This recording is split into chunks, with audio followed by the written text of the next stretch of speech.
welcome on our this particular platform, which is for the world community, not only for India. And people from all over the world are joining in this mission to us. I welcome you all panelists on this platform. Thank you very much for coming. And basically, we have at this moment three states joining us in this forum: Karnataka, Uttar Pradesh, and Uttarakhand, and one union territory like Delhi. So, Mr. Anoop Nautiyal is from he is a renowned personality from that state. We have Lt.Gen.A.K.Singh. He is ex Lieutenant Governor of Andaman Nicobar in Pondicherry. He has done a lot of things as concerned with social field. And then we have Mr. Kouta from Egypt. He is from UNGC Egypt. And myself from UP. And Rupa Madgil is an IPS officer for Karnataka cadre, and she will be joining us shortly. And we have two countries on this panel, Egypt and India. The purpose of this particular webinar series, which we are running, this the second webinar in the series. The aim is to align all like-minded people and renowned personalities, great personalities from all over the world, along with our Indian counterparts, and to ignite all of us together, to ignite the youth of all the world communities to take a path of peace and tolerance and become advocates to promote peace, United Nations Universal Declaration of Human Rights, and Sustainable Development Goals. These two things are very essential for our life. Like if we just implement human rights in our lives and also promote and try to achieve the goal 2030 UN SDGs, then our life automatically will become peaceful. So today we are going to discuss as this is Sustainable Development Goal number 16. I would like to share with my viewers a little bit history about Sustainable Development Goal.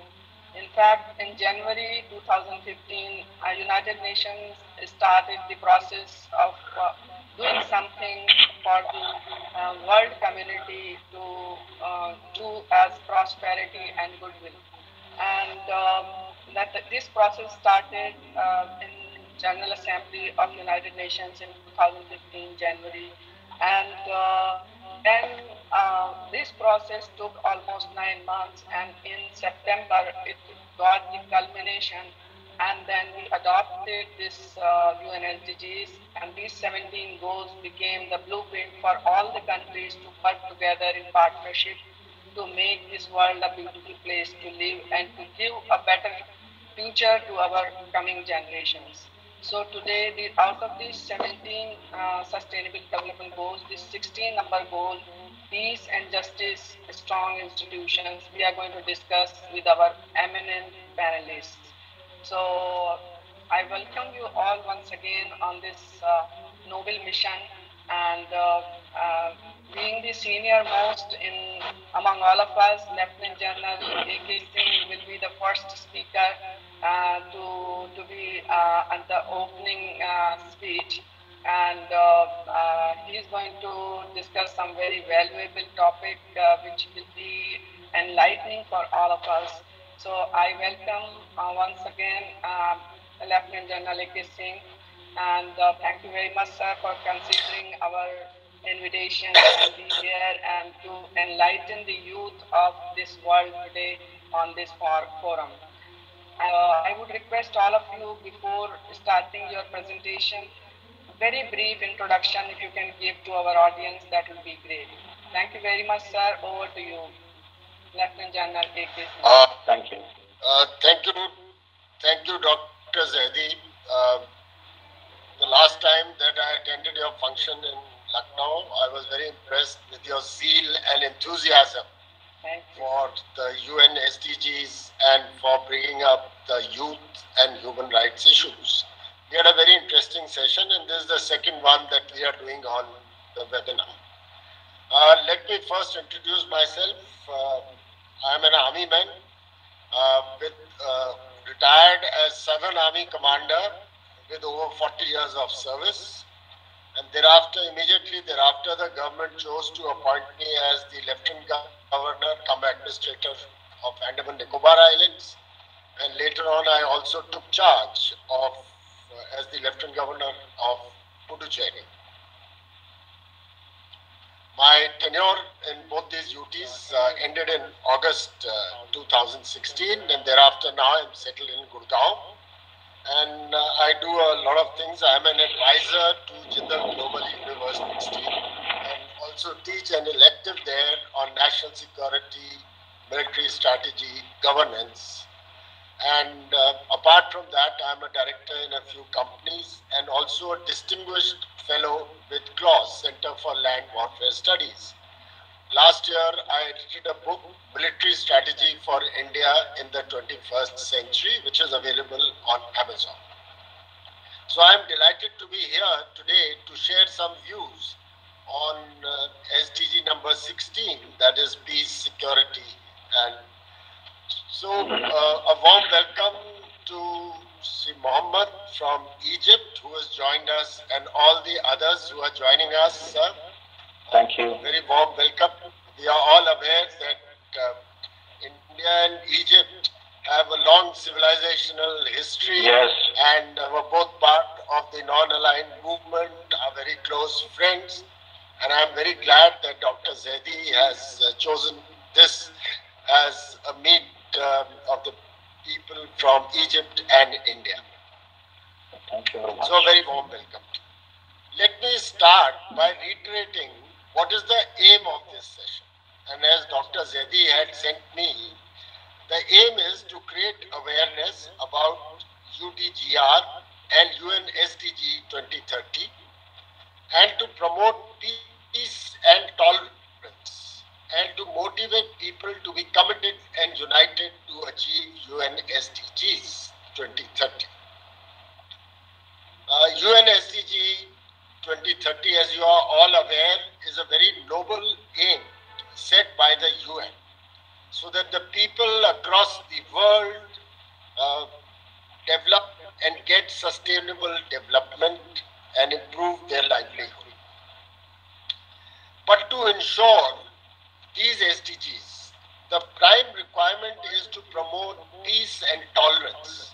For when there is strife and conflict, peace is disturbed and the first casualty is development. And I must add here before going on that the United Nations has a mixed response and mixed record as far as ensuring peace and conflict, peace and tolerance in the world is concerned. Well, the UN has limitations. It's the countries who decide that. But I think the UN itself is undergoing a churn, and we hope to see a more assertive UN so that the world is blessed with peace and tranquility. India remains fully committed to fulfilling the development aspirations of its people, and much work has already been done. There are shortcomings, but we remain committed to overcoming them. Presently, as you are aware, India has a large number of neighbors, and our policy is very clear to live in peace with them. However, while we have peaceful relations with all our neighbors, Pakistan has been an issue because they've been promoting terrorism and insurgency and a proxy war in Jammu and Kashmir against India. The two countries have fought many wars and have come close to war even in recent times. India has always extended a hand of friendship to Pakistan, but unless Pakistan stops its support to terrorism and proxy war against India, peace will elude us. But let me now come to our larger neighbor, China. Both India and China are old civilizations with very long history. Both have had cultural and people-to-people contact. And the relations between the two countries, if I was to be very frank, are marked by uh, challenges and competition. But there is a lot of trade, there are a lot of people-to-people contact that is ongoing. And I thought that both the countries were conscious of the fact that there is space for both the countries to develop and grow together. Unfortunately, we have a border which is around 3,500 kilometers long on the Himalayas, which is not fully demarcated, and the international border is actually known as the line of actual control. India and China fought a war in 1962 and a few skirmishes after that, notably in 1967, 75 and recently in Doklam. In the month of March, April, May, the Chinese became very aggressive and they came into the disputed areas in rather large strength. And India had to respond, and of course a face-off was inevitable. And as I had said in many other forums, that while China has scripted this whole issue, there are two players to a script. And therefore, once India joined and it became a tense face-off, it was but inevitable that a clash occurred. And recently in the Galwan Valley, the Indian and Chinese troops clashed. There were 20 casualties on the Indian side and many more, about 40 plus on the Chinese side, though they have not yet acknowledged it. Firearms were not used, and you can imagine how ferocious this standoff was. At the moment, talks are going on between India and China, both on the diplomatic as well as on the military side. But the progress is very slow, mainly because while India wants China to respect the existing line of actual control and restore the status quo ante as existed in April, China, it seems, is dragging its feet. And we only hope that Sena voices and Sena thoughts will prevail and the two countries, that is China and India, will back off. Well, India, I can certainly say for India that we are very committed to maintaining a peaceful and friendly relation with China on our borders, but at the same time, we are also very clear that we will protect our integrity, not only our integrity, our honor, and our armed forces are fully capable of doing that, though we don't seek the conflict, but like I said, that we hope that Sena voices will prevail. Apart from this, around India's periphery are a large number of nations which Nepal, Bhutan, Bangladesh, Myanmar, Maldives, Sri Lanka, which have also had their share of strife, and it's very important that all the countries work together to lift the lot of their people and work hard to get the SDGs 2030 implemented. India is conscious that India, being a rising power, our rise and our progress is also contingent on taking all our neighbors along, and that has been our focus, to take all our neighbors along with us. I only hope that in the years to come, peace and tolerance and tranquility will prevail in South Asia, because there are a lot of issues that need to be tackled as far as improving the livelihood and lot of the people is concerned in all the countries of South Asia and our neighboring countries, in keeping with the UNSDGs 2030. I wish your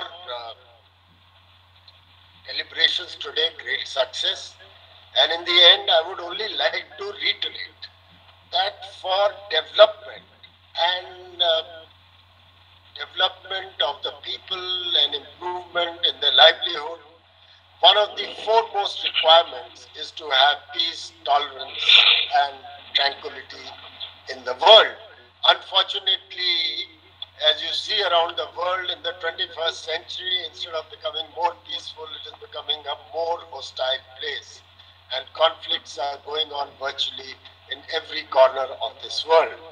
And my personal wish is to see the United Nations play a more meaningful role to ensure that organizations, non-state actors like the terrorists and others, the world is united in dealing with them so that the world can be a more peaceful place. Well, thank you and Jai Hind. Thank you very much, sir, for these enlightening words and very informative. And of course, India is a very peaceful country. This is the land of Mahatma Gandhi, who is the greatest humanitarian of the world.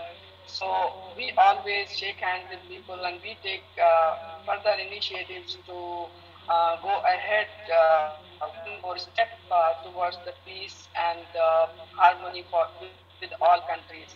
But all other countries should also have to think the same way so that because we already know that we have already gone through 2 world wars and we don't want another one. So UDHR document has been made out of those experiences. A lot of lives, millions of people died and prosperity vanished from the earth. And then UDHR document, United Nations Universal Declaration of Human Rights, came into being as the most important beloved this earth. So after that, even if after so many experiences, if we don't learn the lesson, this is very sad. So let's not go into wars, let's not go into fights, and let's have peace and harmony with all nations, with all people, as a world community entirely. So thank you very much, sir. I have a question for you. Yes, Uh, please. in your opinion, what are the major factors that are essential to maintain peace and harmony with our neighboring countries? Well, Dr. Zaidi, that is a all-encompassing question and requires a separate. It may require a separate webinar. Maybe you can think of something like that. But let me state you want one-to-one webinar? No, we can do that on peace and security within South Asia. But let me answer your question briefly. The first thing is that every country has a right to exist in peaceful coexistence with its neighbors. And therefore, good neighborly relations demand that we respect each other and each other's ways of living and working. So that is the first requirement. Second requirement is that despite the size of your country, your economy, your armed forces, you have to respect each other. You have to ensure that each country is given its due. The third is that there should be non-interference in each other's affairs. For example, you see, Pakistan, India has tried its best to extend a hand of friendship to Pakistan, but they continue to continuously give backing to the proxy war. In fact, they engineered the proxy war in Jammu and Kashmir. Of course, they won't succeed. They have tried many times. The other thing is that for neighborhoods or neighboring countries to prosper, there must be some shared goals as far as the basics of human life are concerned. Elevating poverty, improving the lot of people, sustainable development goals of the United Nations 2030. Now these have to be given a common focus. It is not possible for India to rise and prosper and grow if our neighbors are not doing well. And so it has been India's endeavor and will continue to be in the future to take all our neighbors along. I would say those are the basics to have a good neighborly relation. Very rightly, sir. As United Nations Sustainable Development Goal number 17 indicates the partnership. And why not to have these kind of initiatives among the nations? We can get with the NGOs, collaborations with the social service department collaborations with countries who are neighboring countries and have these good initiatives, positive actions, instead of negative actions. If we can do that, and the other countries can also think about these things, obviously our people will be engaged into some very positive initiatives, positive actions, and then it will give, prosperity and harmony to the nation. So we have to really think about it. That's really very rightly said by you. Thank you very much, sir. And I would like to invite my next speaker, Mr. Mohammed Kouta from Egypt.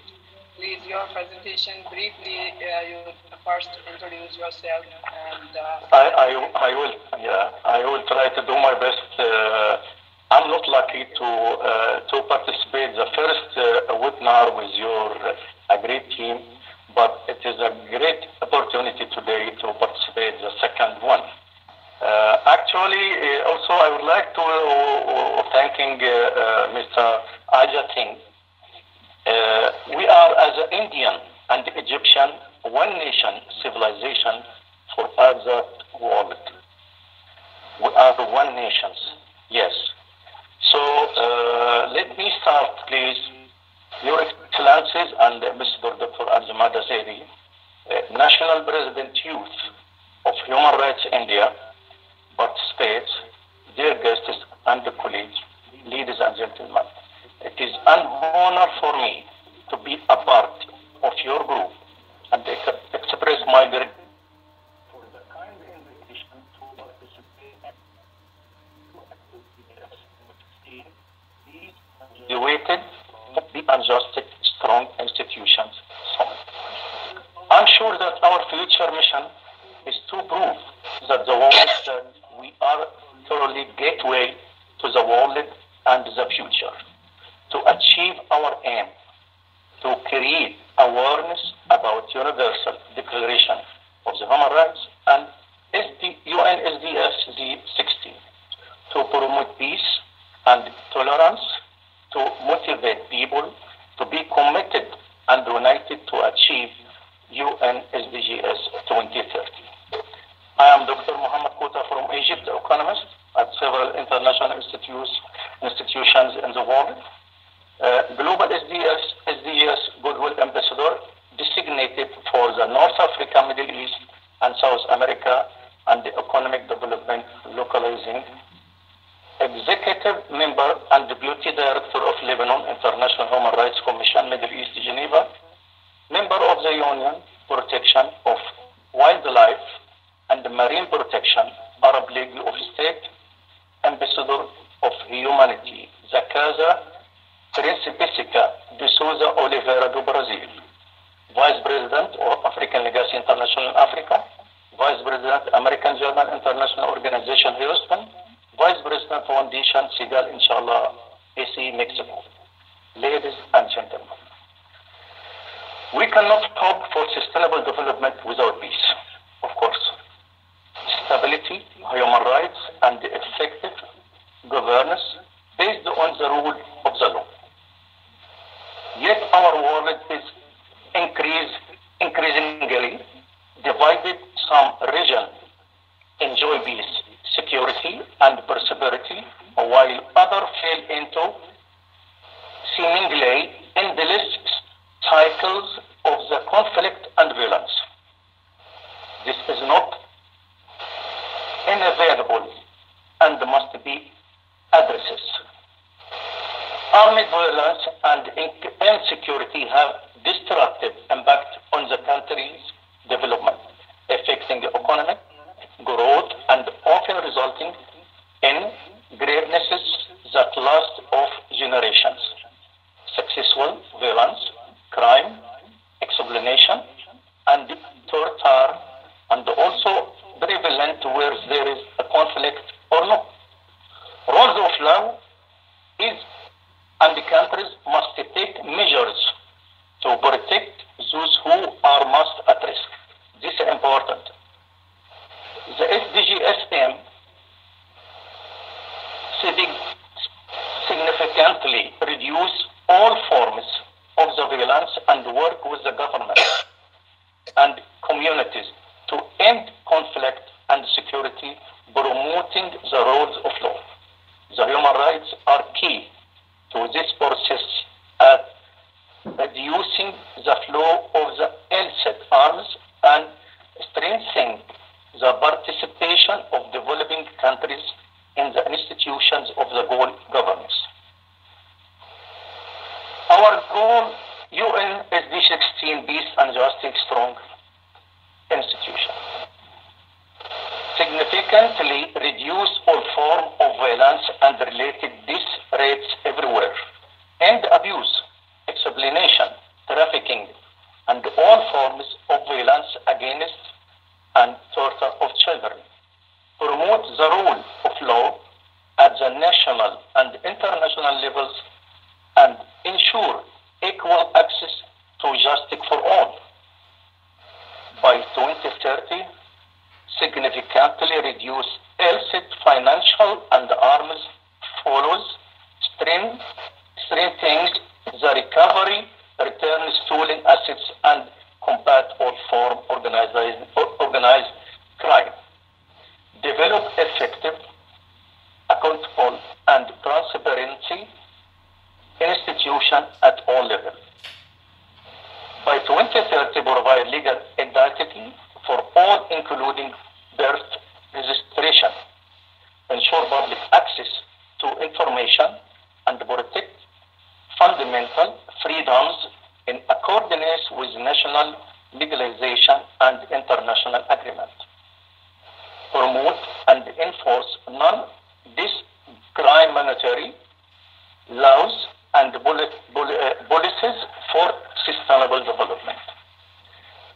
These all goals addresses to global challenge we face.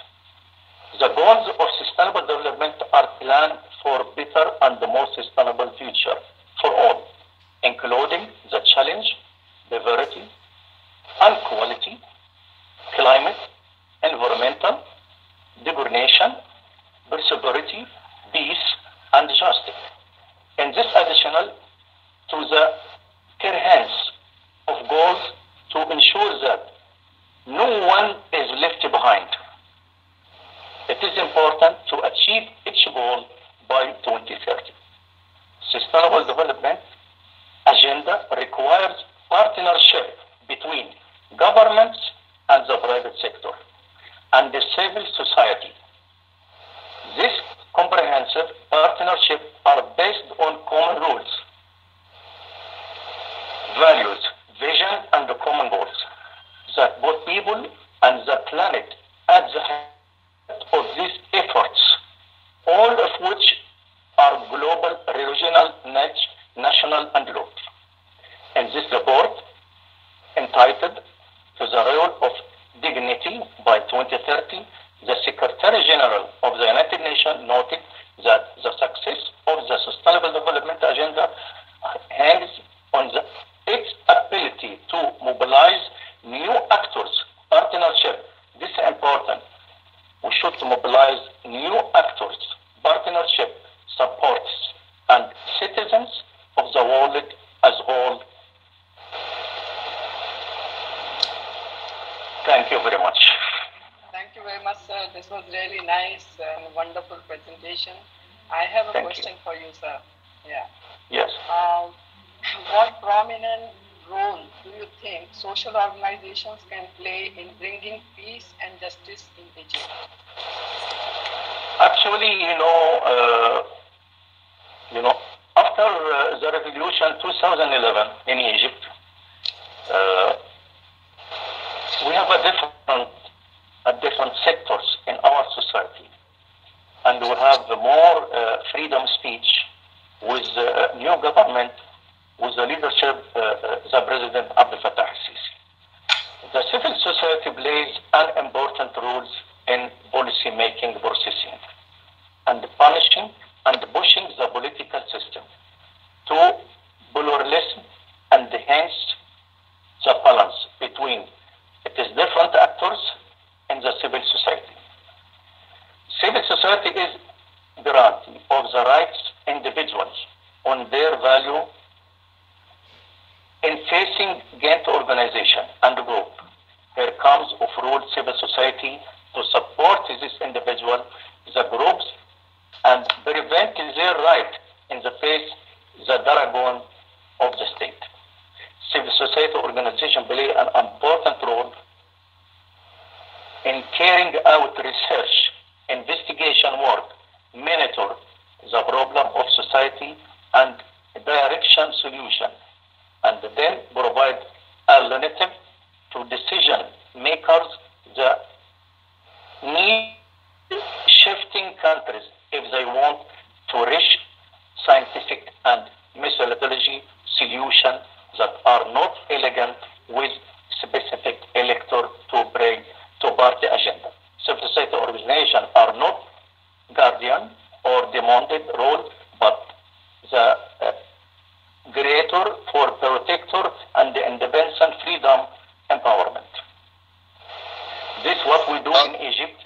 We have almost maybe 5,000 organizations, 35,000 organizations in Egypt. They are working with the civil society now, and they are working for now for coronavirus. They make a good part with doctors and hospitals to protect people. They try to make awareness for the people, for especially in the family in this coronavirus crisis now. We try to do our best. We have a little bit freedom, better than before. Yeah, go ahead. That's really nice. Yes, Dr. yes, Zaidi, can I ask him a question? Can I ask? Yes. Yeah, you can, sir. Yeah. Mohammed, sir, you have to reply very briefly. Yes. Mr. Mohammed, what a pleasure to hear you, and again a warm welcome. My question is simple. The United Nations has a very noble charter and very noble goals and objectives, like the SDG 2030. But generally there is a feeling that the United Nations is not able to implement so well. There is of course a lot of belief that the United Nations itself needs a reorganization. For example, a large country like India is not included in the UN Security Council. 1/7 of humanity lives here. What are your views? For example, even in the COVID-19 case, the United Nations, which should have been at the center of the fight against COVID-19, is not there. So, since you have so much experience, Thank you, brother, for that. A good right question, and it is difficult questions also, because the United Nations as international organization should to be as control all the world in peace and tolerance all over the world. But actually, what happened? And I think Dr. Zaidi know that. What happened before maybe 10 years? Many changes happened between the rules and the politicals. Who is some people control inside the United Nations? And who is donation and donate the United Nations? So, the United Nations should to be as a humanity organization, but it will be change direction. Half for humanity, half for political. Yes, we did, Mr. Yeah, I think Dr. Zaidi, she knows that. Yeah. See, the thing is, in every community, every group, and every organizations, there are good people and there are bad people. And those who don't follow the rules and the guidelines. So same is with United Nations. I agree with you. And secondly, I am really thankful to Mr. Mohammed for enlightening this and giving this beautiful presentation. And like you said, no one is to be left behind, and I totally never. We try, doctor. Yes. We cannot leave. So we all nation, like-minded people, we have to really club together and go for this movement and make this movement larger and bigger, so that we radiate positivity everywhere in all nations. So that is I have one question for you and Mr. Ajay. Can I do? Yes, Yeah, yes. okay. You know, we Indian country like the same nature of Egypt country, same blood. It's the same blood, same feeling, same emotion. It's totally 100%. Same culture. It's almost the same. So every day when I watch the news, when I see something in the news, I'm so sad about what they have, some ideological war between ethnic, between the people, especially in India and Pakistan or something like that. So why do some ethnic wars remain, and what's the rule of the civil society? You have to stop these ideological wars. This is my question. Dr. Zaidi, you want me to answer that? Yeah. Mr. Mohammed, ideology, obviously, it depends on your culture, your upbringing, and Yes. your thought process, your education, your environment.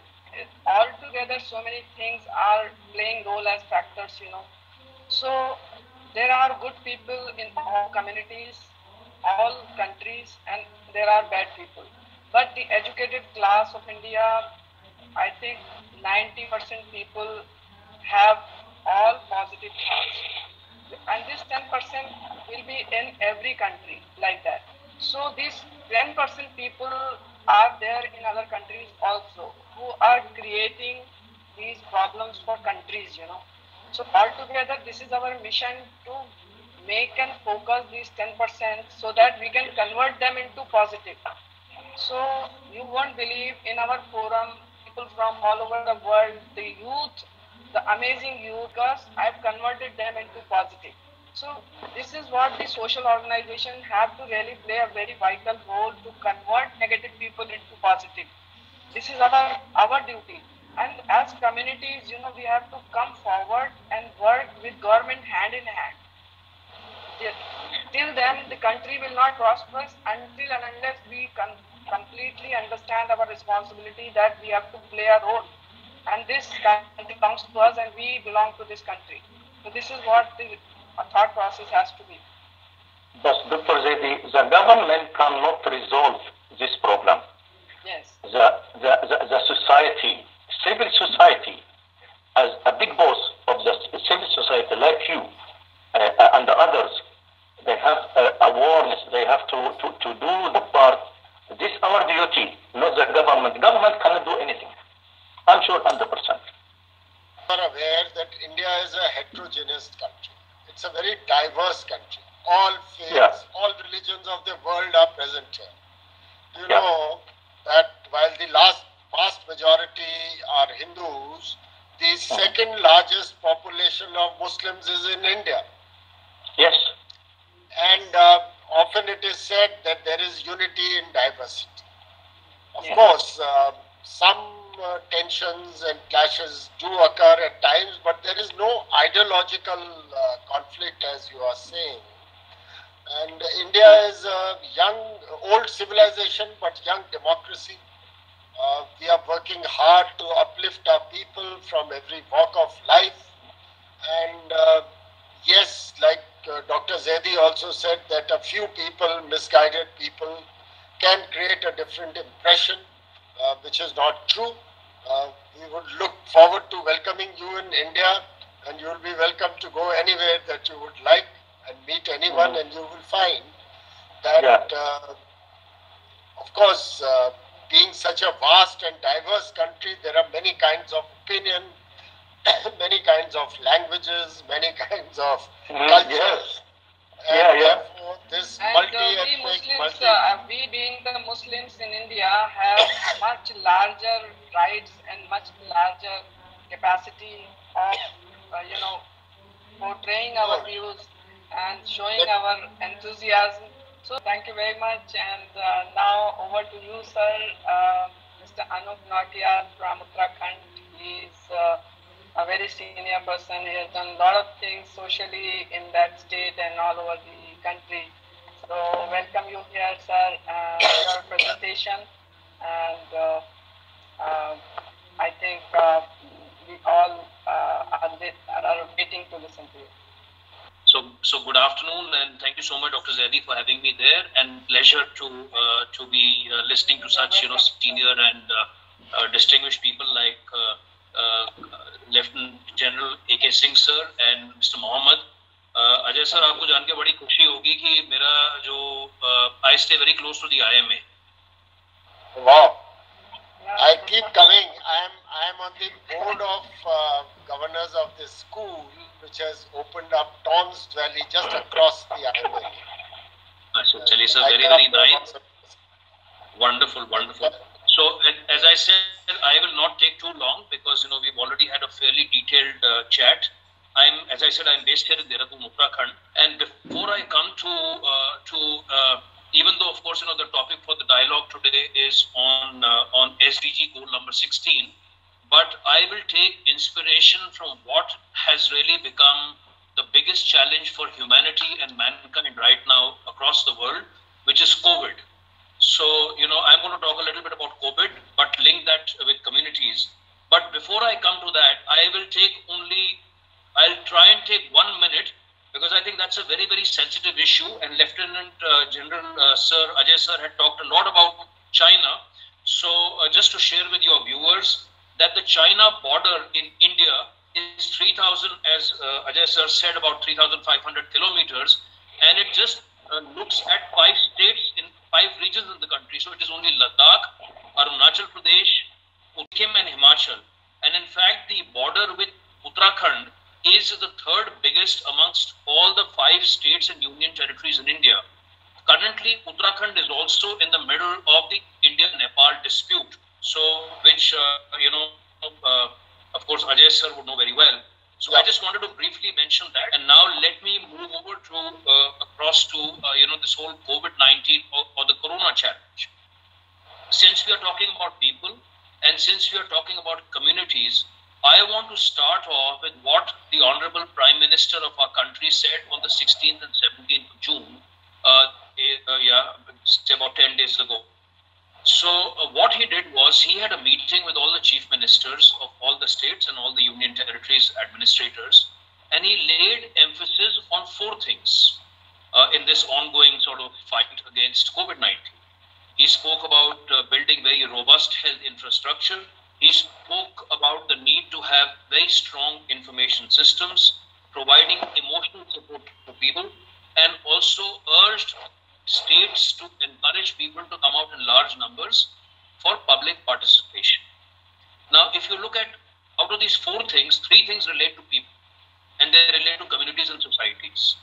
That, how do you build this information system? I think from here we can also take a lot of, perhaps we can take some lessons for our SDG goal, because in this fight against COVID-19, the role of information systems, so the whole thing with awareness and behavior change, for me the takeaway is 2 very, very big. One is awareness, and secondly, this awareness, is it making any change in behavior of the people? Why is behavior important? Because the whole world is talking about wearing masks, is talking about washing hands, using sanitizer and maintaining social distance. So that is the behavior change element of this entire communication strategy.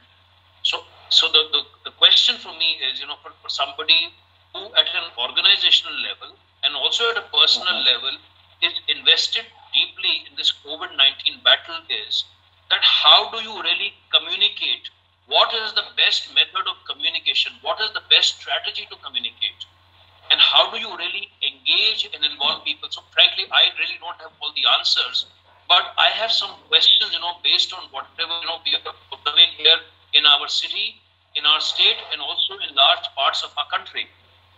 So I also have to add here that a large number of civil society organizations, when this whole COVID-19 pandemic struck India, they have largely been confined to food distribution, which of course is a very, very critical element. But how do we move ahead in the value value chain or in the COVID chain, particularly from a community standpoint. So this is again something to think about. And with such senior and distinguished people in this group, maybe somebody can throw some light or start thinking along this direction. That how can we involve communities, civil society organizations? And here I have one specific suggestion, which is that we are not really seeing governments involving and engaging civil society. We are not seeing involvement of faith leaders, and faith leaders have a very, very critical role to play in this. We are also not seeing the involvement of any public representatives at ground level. And what I mean by public representatives, I'm not talking about some, the Prime Minister of the country or the Home Minister of the country or the Health Minister of the country. I am talking about the ground level public representatives. And Mr. Mohammed, in our country, for instance, if we talk about the urban part of India, we have basically everywhere you have urban and you have rural. So in the urban domain, you have, we have in India what we call urban local bodies. And you have councillors here. So these councillors are the ones who are most attached to the citizens. And in the rural areas, we have what we call Gram Panchayat. So these are village level bodies. So what we are noticing is that this large force of public representatives have not been involved and have not been engaged. So I want to stop here as far as COVID-19 is concerned. But I feel that COVID-19 is also teaching us, sort of, you can call it laterally, vertically, horizontally. It is giving us many lessons. And hopefully some of these lessons we can also take with us in our SDG 16, which talks about so many elements. And I'm not going to repeat that.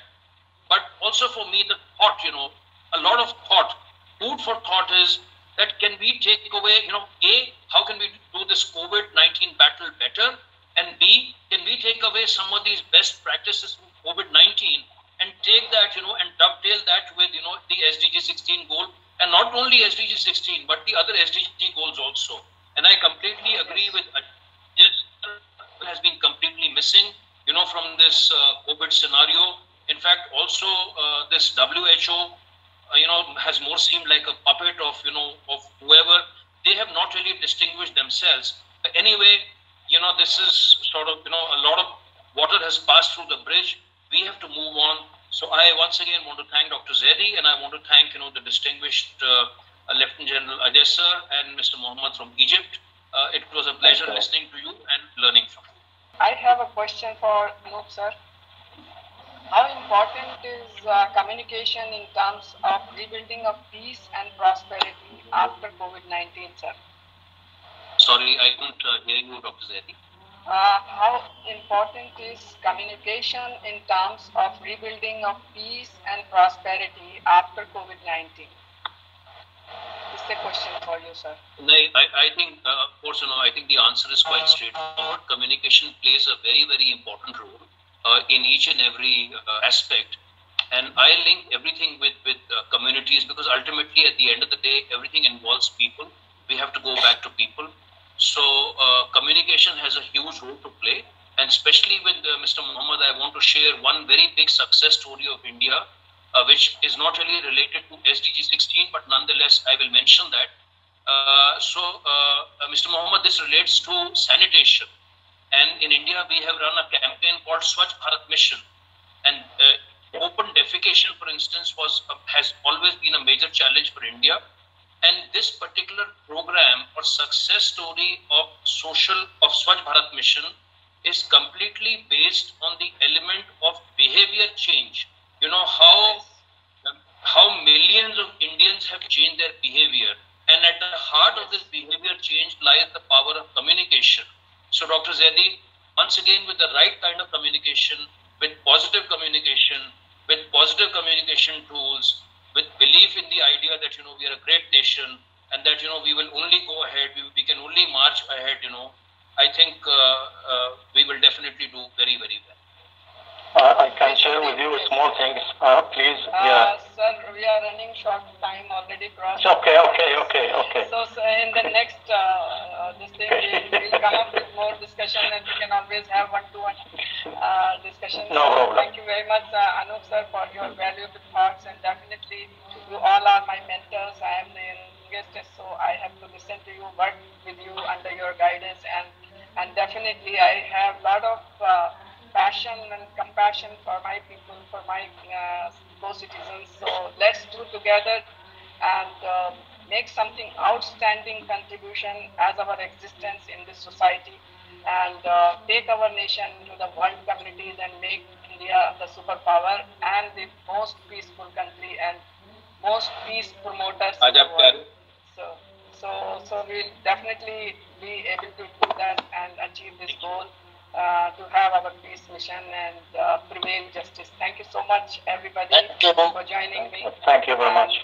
Thank you very much. Thank you. We will meet one to one. Thank Thank you you so much. And my email is with Dr. Zaidi.